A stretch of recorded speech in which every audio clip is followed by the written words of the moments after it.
All right, so we're at the part of the e-course where we get to start talking about adhesives.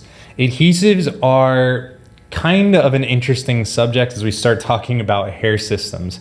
They really are the magic that allows all of this stuff to happen. The adhesive is what's going to keep the hair system on your head. And we have a love-hate relationship with adhesives.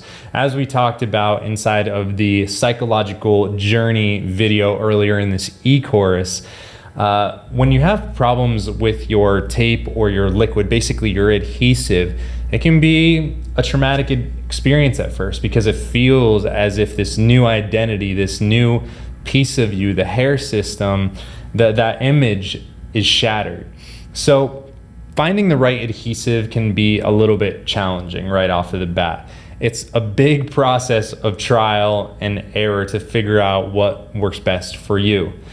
Before we get into the actual details that'll help you pick the right adhesive, a little bit about my story. I told you earlier that I actually took my first hair system off of my head. I just gave up because I didn't have the right base and adhesive combo.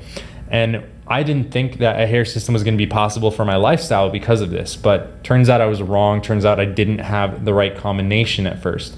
So this is really important information to make sure that you stay on the right track and that you have the best experience possible. So make sure you take notes and we'll get through this together. So adhesives really kind of break down into two main categories. So we have liquid adhesives and then we have tape adhesives. So these are the main two types that we're going to be talking about. We're going to be talking about some of their pros, some of their cons, and some of the things that might help you decide really what is the right adhesive for you.